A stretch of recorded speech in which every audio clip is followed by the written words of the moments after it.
IBM Research Chief Operating Officer, I just killed your name, sorry, and Vice President of AI and Quantum. That's quite a title. Dario, welcome. Thank you for being here. I'm absolutely fascinated. We're talking about this story.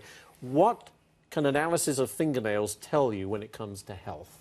Actually, they reveal quite a bit. So what we've developed is a miniaturized sensor that attaches to your fingernail. It turns out when we do everyday activities like, grabbing a cup of coffee or opening the door or putting the key into something, those everyday activities tell us actually something important about our health. And the way the fingernail deforms and the strains associated with it as we do those actions, they move very, very little, a few microns, right? The width of a human hair is 50 microns. Oh my goodness. But it turns out that with this sensor, we can detect this previously invisible signal. And from there, applying machine learning on top of that, we can detect things that have to do with motor coordination. So, for example, a tremor or things of that sort. Right. So if you're being treated for Parkinson's disease or there's a new drug that is being tested, we would be able to decouple from that tiny, tiny signal that is in our fingernails how well that's working. Could it provide a warning sign to, say, cardiovascular, something like that? Could you look at the fingernail and say, watch out? That's right. So I think what is beautiful about it is that we have signals in our world and in our bodies that we don't see.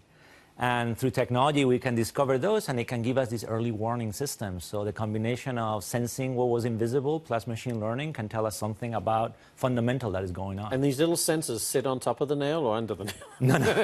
On top of the nail. Definitely on top of the nail. Painful. You can just attach it on top of the nail. And so while some testing is going on, you can go about your everyday life. And then you can Is this available to doctors now, or is this just in the early stages of being developed? This is an advance from the IBM Research Division. So we just published a scientific piece of work. We've created the base technology to do it. And then now that we have this, our goal is obviously to bring it to life. Another one for you. Artificial intelligence that can debate trained human debaters. You've developed that. So a robot, or whatever you want to call it, can quite actively debate a human. Yes, that's right. So this has been, in the field of AI, there's been this wonderful tradition of pursuing grand challenges, whether build a machine that can play chess or play on Jeopardy.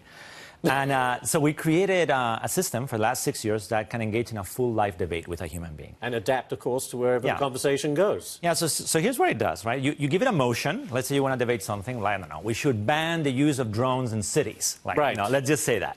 So given that motion, just with one sentence, it has to generate a 4-minute opening speech. So write an essay and deliver it, essentially. The human then delivers a 4-minute speech. The system has to be listening for 4 minutes.